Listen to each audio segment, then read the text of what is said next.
Hi, this is Jim Parrett of Denim Delinquent, and I'm with Miriam and Johnny on the Waterloo Underground radio show.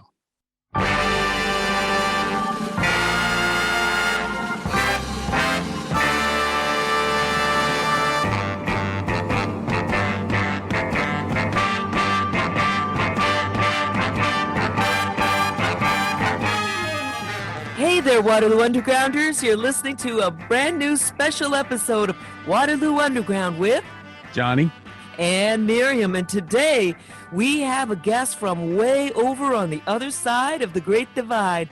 We've got Jim Parrett, the editor of Denim Delinquent, one of the greatest fanzines, and I say that with a lot of oomph because to all of us, fanzines are way greater than the typical magazine, with all the advertisements that make you write about whatever you're reading about. But with the fanzines, it's a fanatic, and Jim is a fanatic of great music.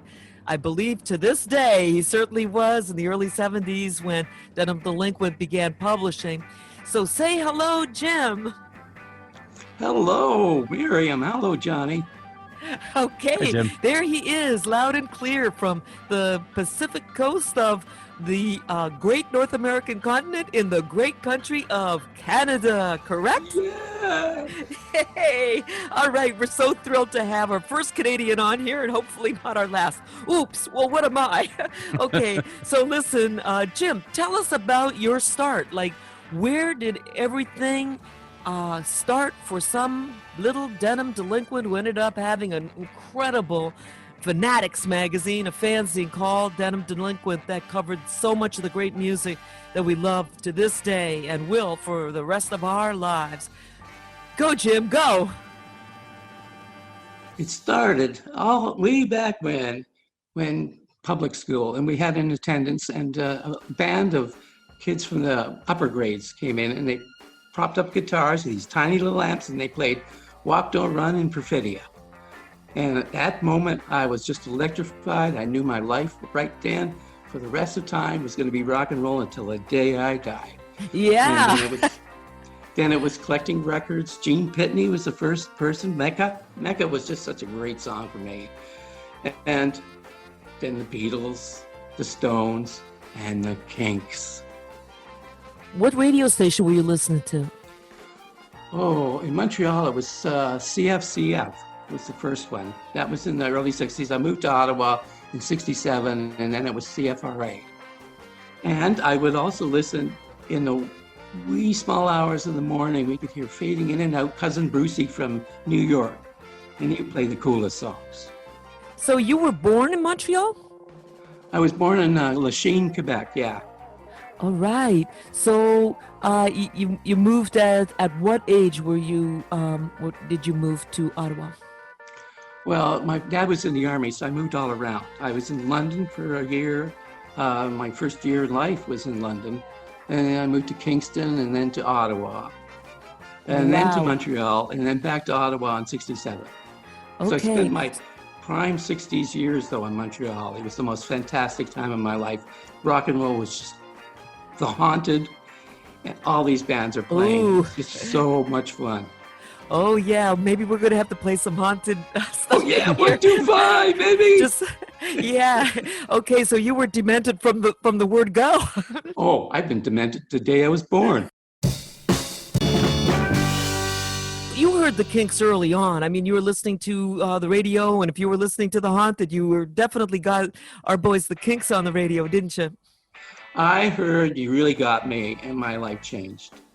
But you know, the funny story about that is I had just gotten a single from a friend called Louie Louie by the Kingsmen. Mm-hmm. And so I was listening to that over and over again. And when You Really Got Me came on the radio, I thought it was the Kingsmen. I thought they had electrified even more. And when they announced that this is a new group from England called the Kinks, I thought, they changed it to the Kings from Kingsmen? So I got confused with those two bands for forever. And then, you all day and the night, till the end of the day, all those songs, I just love them. But when, by the time Sunday afternoon came around, I sort of lost interest. And it wasn't until Warner Brothers sampler, I think it was called The Big Ball, came out and had picture book on it. And I said, that's it. That's what I want to hear. Ran out and got Village Green Preservation Society. And that's what really started my love for the band. Wow. So when you moved to Ottawa, 67 was a big year in Canada, you know, Expo 67 and all that stuff, and just such a big, huge thing for the whole world. Music was really changing at that time. What grade were you in 67? Well, this is the thing. When I left Montreal, I was in grade 12, the final year of high school. Uh-huh. So I moved, and I had to, when I got back to Ottawa, they made me go to 2 more grades of high school. I was so angry about that. Oh, no kidding. Yeah, and the scene, I was in Montreal, it was just alive and rocking, and Ottawa just seemed dead when I got there. There was nothing going on that I could find. Wow. And that's why when I found, a couple of years later, when I found Mark Jones, who co-founded the Denim Delinquent scene, it was like finding a lost soul brother. Yeah, yeah. So it was very different, the scene in Montreal and the so-called scene in Ottawa was like night and day for you? Expo 67 was just starting, and the bands hadn't started playing, and I moved. And it was heartbreaking, yeah. Were you playing music yourself? I tried and tried and tried. I have no sense of time. I have no ability to replay a chord more than once. I was trying for years. I couldn't play. So I said, you know what I'm going to do? I'm going to write about it. Perfect recipe for a fanzine editor. So tell us about Denim Delinquent. I mean, that was a couple of years later. You started publishing in 71, is that right? Well, we started earlier. I mean, Mark Jones actually brought me a copy of Who Put Them Up, and that changed our whole lives. You know, we said, we can do this. You know, it's not the Rolling Stone kind of stuff. This is real people who really love the music and they want to express not so much the intellectual aspects, but how does it feel? How did you connect with Mark? Mark, I was going to a concert in Montreal, driving to Montreal to go see Johnny Winter. And a friend of mine said, oh, I know somebody who wants to go. And I was 19, and in pops this 14-year-old kid in my car. And we just hit it off for some reason. He was just my soulmate right from that beginning. We just knew how to finish each other's sentences and everything. It was great. And he was just one of those wonderful people who passed away, unfortunately, a couple of years ago. Oh, I'm sorry to hear that. So what was the staff like at Denim Delinquent, or was it just you two guys in the beginning?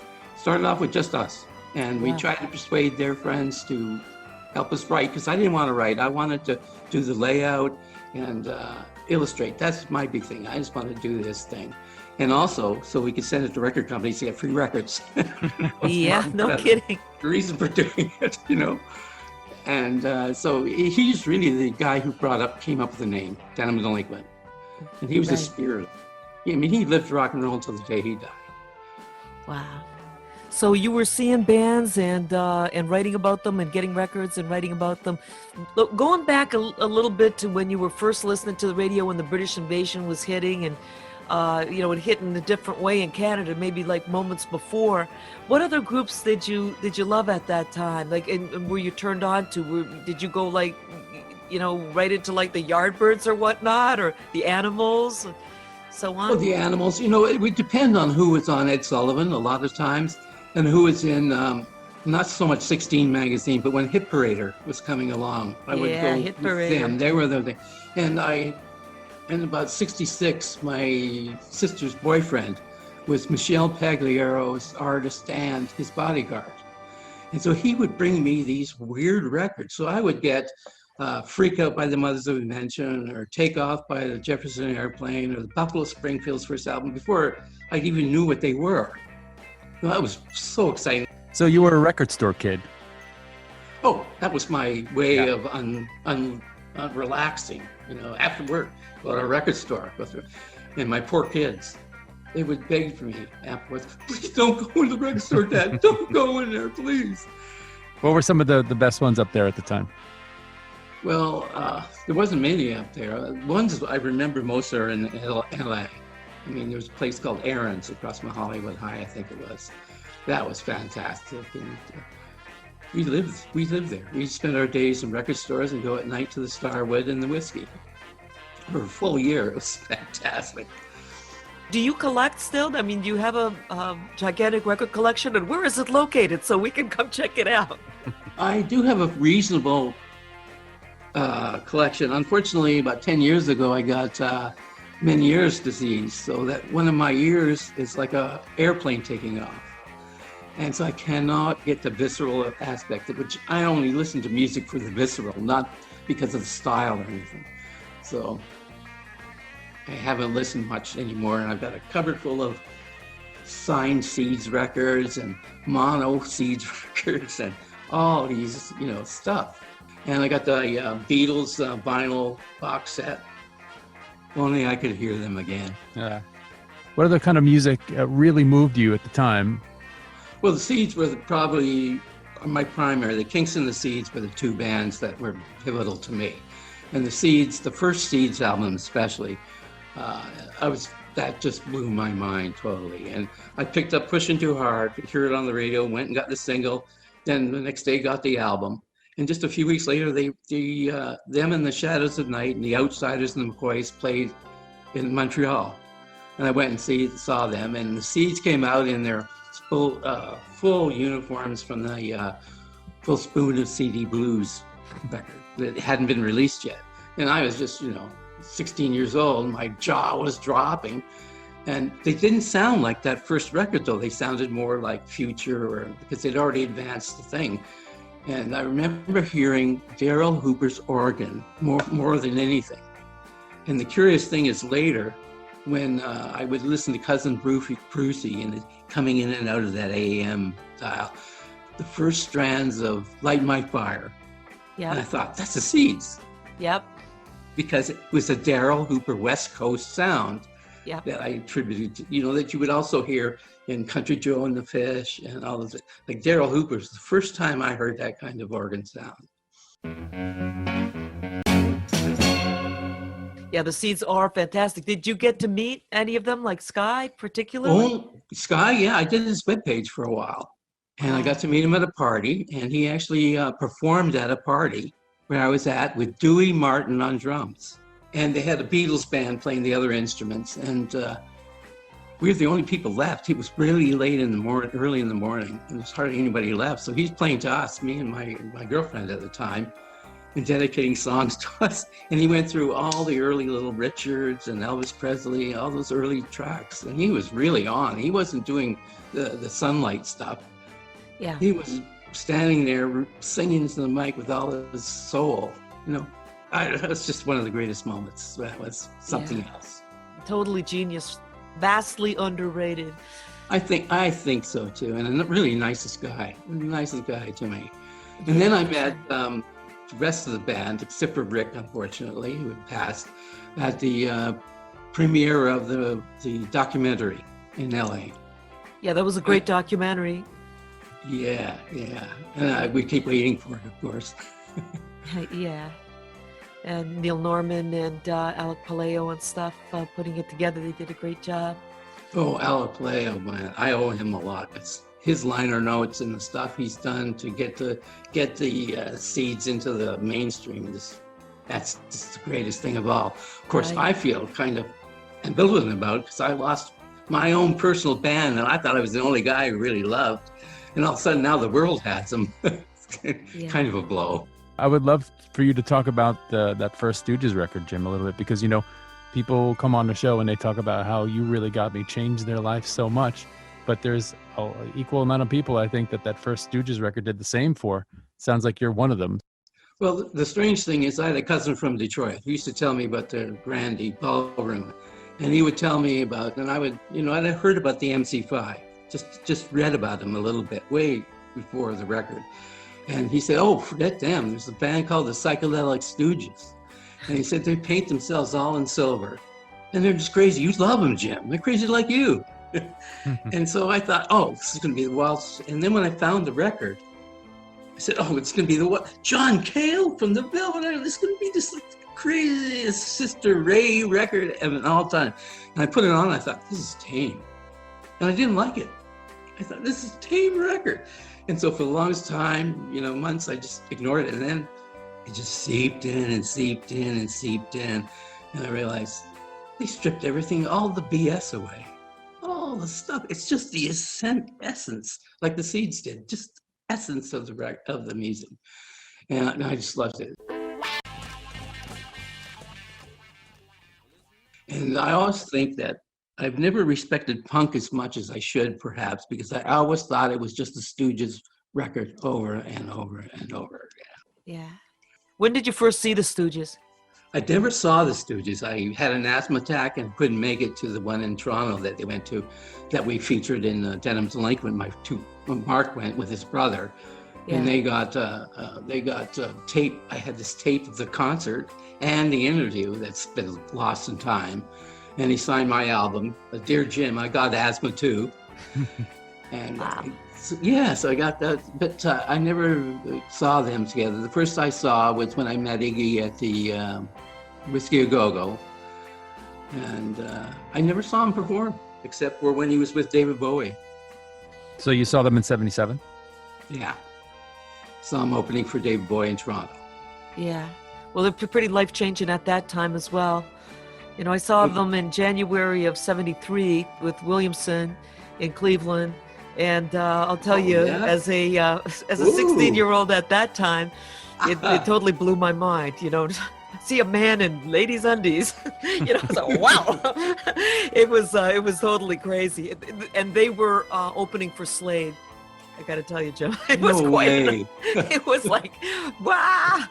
So, you know, events like this, you know, as Criswell would say, definitely alter your cranial matter for the rest of your life, right? Well, these things happen to you, right? And they stay with you forever. You can't get rid of them. They're part of you from then on. Yeah. Scarred for life, thankfully. Scarred in a good way. Absolutely. How did the Kinks fit in into the Denim Delinquent equation? Well, they were the hallmark of the first episode. Ray was on the cover, and my article was in there as the centerpiece. And that's what I did it for, was to highlight the Kinks, as well as to get free records. All right. So what year was the first copy? Well, we started probably in 69 thinking about it, getting it together. It took forever to get together, just piecemealing it, trying to persuade people to do it. Trying to figure out what we were doing and how we're going to get it printed, all these things. So it took until 71, late in 71, when we finally said, okay, let's go with the printer. And it wasn't well received, let me tell you that. People laughed and laughed and laughed at it. And we felt so embarrassed, so we changed the name for the second issue. Oh, no. Oh, It was a bad time for us. We were oh man, the outcasts. We'd be at parties and people would be reading my Kinks piece, which I thought was so cool. I wrote it like Dave Davies chords with Ray Davies, like you really got me, like it's snotty vocal. Oh and man. people were going, what are you writing like a little kid for? Hey Jim, would you mind reading us something about the Kinks that you wrote in Denim Delinquent? Sure, all right. I'll read you out the very first thing I ever wrote in the very first issue of the magazine. Here it is. The Kinks are my favorite group. Boy, do I like them. They're neat. Not everybody likes them. My father doesn't. Easy Evan doesn't, but I do. Ray Davies ranks right up there with Neil Cassidy, my heroes. Everybody needs heroes. The Kinks began in 1964. Crunch. Rock and roll with capital R's. You really got me. You could dance to it. Parenthesis. Remember those high school dances when everyone would stand against the wall, girls on one side and guys on the other side until about 11 o'clock, then clutch desperately at each other for the last couple of dances? Stuff like the Kinks did were only preliminaries to get you horny enough to finally ask her to dance. Phew. That's the one that got me in trouble. Okay. That's so silly that would get you in trouble, you know? Well, people say, you're writing like a 14-year-old. What's wrong with you? You know what? A little story. I got a letter after the 6th issue from a prominent editor. And he just raked me through the coals. Said, you're embarrassing all the fanzines out there because you're writing like a 14-year-old. Oh, that just destroyed me. Wow. Well, actually, what you were doing is you were setting a trend that for others to follow. Well, you know what? I was trying to write along with "You Really Got Me." You know, that was it. There you go. Observation. Da-da-da-da, da-da-da-da. Okay. The Denim Delinquent. What are you supposed to be writing about? You know, you're no good. There you go. All right. As for your production values, you know, it's such a great looking magazine, fanzine. Did you mimeograph those first issues? No, the first issues were offset. Oh, wow. It was only to the You third. went straight to third offset. issue. It cost. We only printed like 200 of them, and it cost a lot. Yeah. It's very hard to find. You know, I think Well, I of only all made of- yeah. The third issue is the big one because I saw the Kinks in '72 for the first time at the Felt Forum, and the following year I went through the UK and followed them all up in a tour. Really? And I saw the New York Dolls at Biba's, and I saw the Hammersmith Odeon concert with Montehoople, and I saw all these great things. So I rushed back, and I thought, I'm just going to put one myself, and just typed it up with no design, just typed it up. And there was a little mimi machine at the Ryerson College, and they let me use, after they had a run of their own thing, they let me have a run at it. So I printed only 25 copies of that thing. Wow. Because ink was running out. So that's why in the book, you could hardly read it because the ink was already running out by the time I started. But I love that one. That's my favorite of all because that's just so full of the excitement of traveling around, with following the Kinks, seeing these great shows. It was an awesome time. Yeah. Were you connected with other fanzine writers at the time, like Alan Betchock at the Rock Marketplace or Greg Shaw? Well, Greg Shaw is the guy that put me on the map by his review.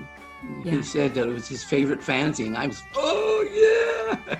And that's when we decided we were going to really. Anybody else was doing fanzines at the time? Well, you know what? There was a few other fanzines at the time. Of course, there was Annie Chernoff's magazine. Oh yeah, The Teenage Wasteland. Yes. Teenage Wasteland Gazette. Cowabunga and Heavy Metal Digest, Flash. Yeah. Mark Flash is Schiffer, great. but I didn't meet any of these people. I might have, written to them and written for them, and they might have written for me. I can't remember, but no, we were all on our own. We were doing this in a vacuum, pretty much. Yeah. And you kept up with all of the other great sounds. One question I have for you, and we should tell the listeners that they can go to the Denim Delinquent Facebook page, and you've got some of the most astonishing photographs there. Where are all those photos from? Did you actually shoot a lot of the groups that you saw? Because they were amazing. Well, my girlfriend at the time, Denise, she was the photographer, and I was the writer and designer. Wow, So she took the great photographs, shots. and Wow. and I tried to take photographs, but I couldn't really do it. It was her. Right. It's her gig. Too busy jumping up and down. You bet. I was about 5 foot tall, so I was jumping up. I'm sitting in the back of a crowd, and I had to jump up and down between people's shoulders to see the bands. Oh, man. Yeah. Oh, that's great. Well, can you describe what it was like when you saw the Kinks for the first time? I mean, was it all it was cut out to be? Oh, it was.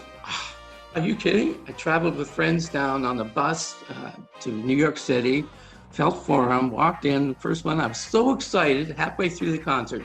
So and the smoke and everything, I had this gigantic asthma attack. And this big burly guard, they come swoop me up, carry me through the crowd. And I sat in this doctor's office getting, oxygen and stuff. And I'm listening to the Kinks. I'm saying, no, I gotta go up there. I gotta go back there. So I missed the first show, but the second show was just, my dream come true. These are real people playing in front of me with the real sound of an electric guitar. It was great. Oh, man, fantastic. Wondering what we asked you to select a couple of songs and wonder what you have to say about them. Maybe you saw a particular thing in live performance or something really struck you about them. But the first record that you mentioned was Autumn Almanac. What is it about Autumn Almanac? Apart from trying to say it, what is it about Autumn Almanac that's so spectacular to you? Well, the melody, the spirit of it, It's hard to describe a Ray Davies song, what gets to you, because there's so much in it. Is it the melody? Is it the singing? Is it the band playing? It's the whole thing. It's like the best part of art, whether it's painting or writing or whatever, is when the medium disappears. There's no more brush strokes. There's no more words. It just gets to you. And that's it. You just feel it. And that's what Ray Davies songs does to me. Just like the Seeds did to me and the first Stooges album did to me. There's no art. There's no music or anything. It's just art.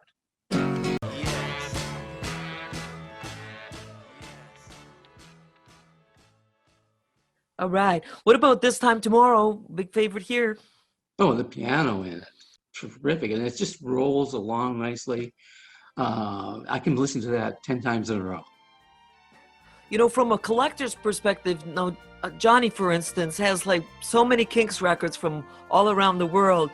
I'm wondering if, you were collecting, obviously you were collecting the, whatever you got your hands on, but the Canadian releases were unique, weren't they?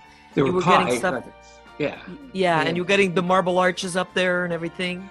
Yeah, that's right, marble arch. In fact, there was one that was the only pure stereo that I got. I forget the name. It's with them. I think you would know it.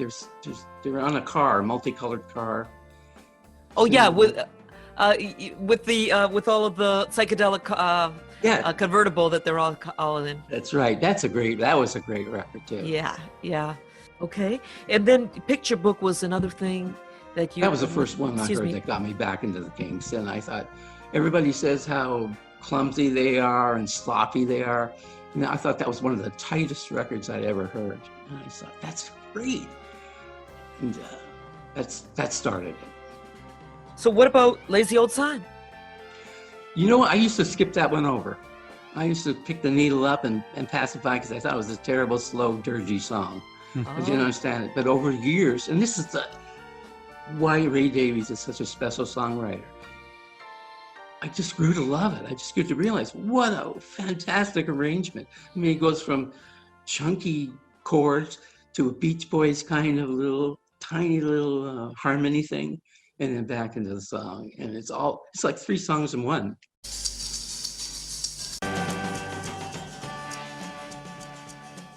Did you have any fan adventures with the Kinks that are memorable and that you might want to tell us about? Unfortunately, I never got to meet them in any way. The only one was I was doing portraits and drawings for Gene Davidson's Kink Society fan club. And he told me that he had met Ray and he showed him my illustrations. And Ray said something like, he wished I had done face to face instead of him.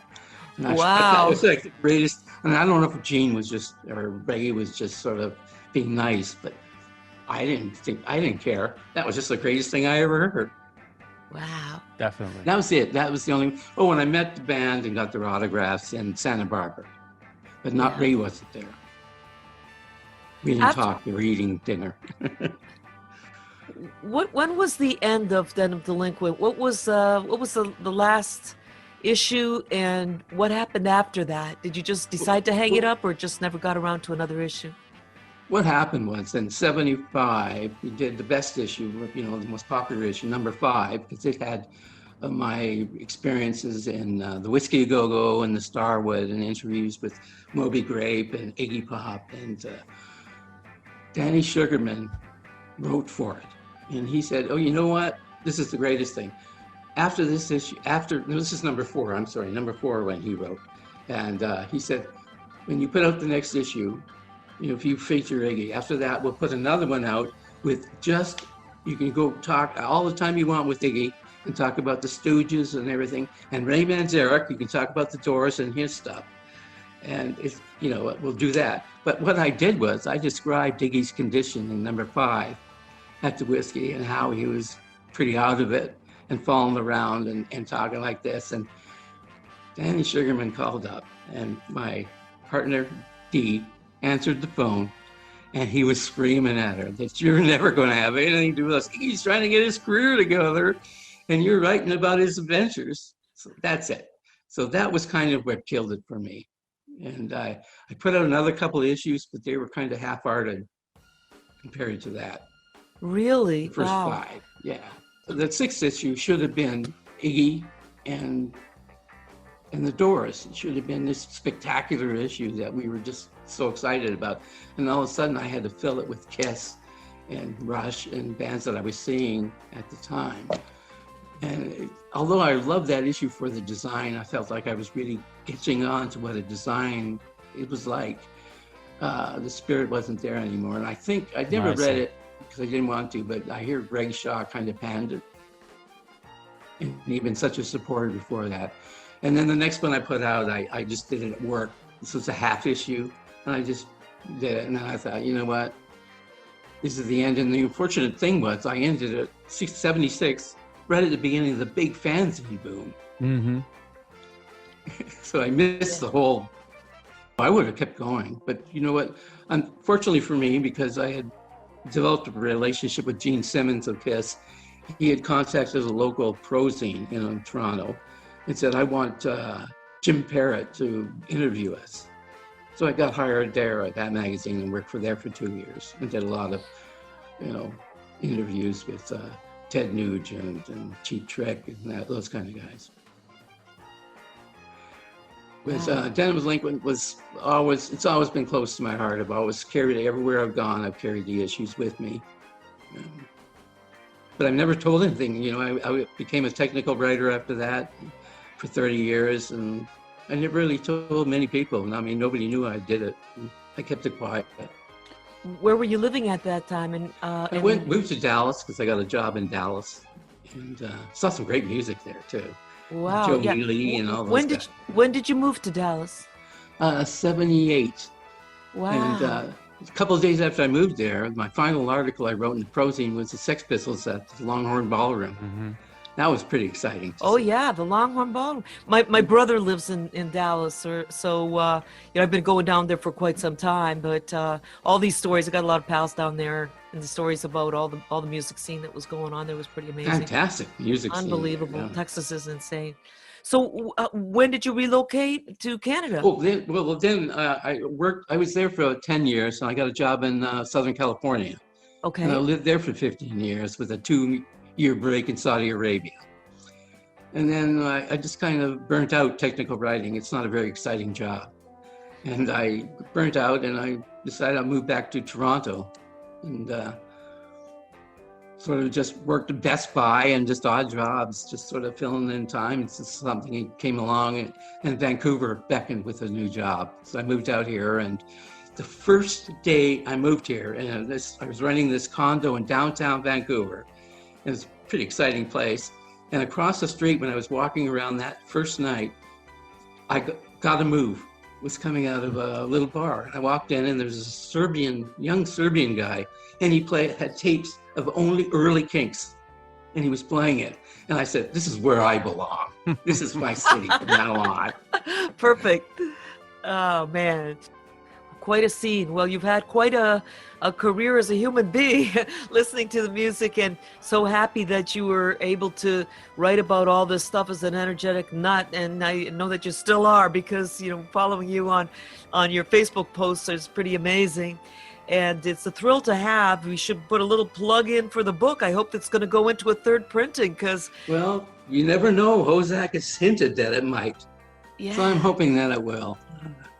Can I add one more thing?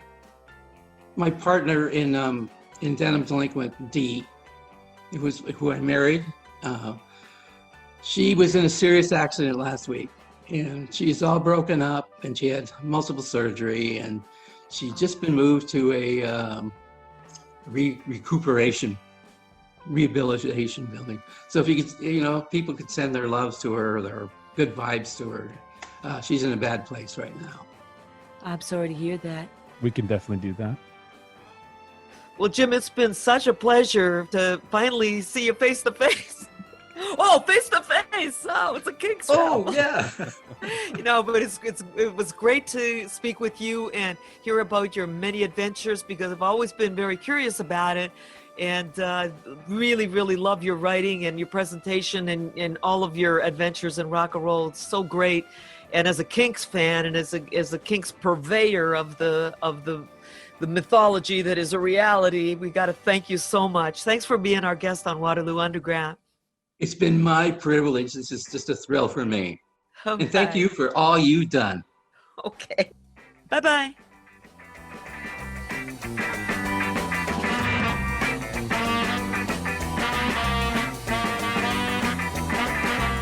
Thanks, Jim.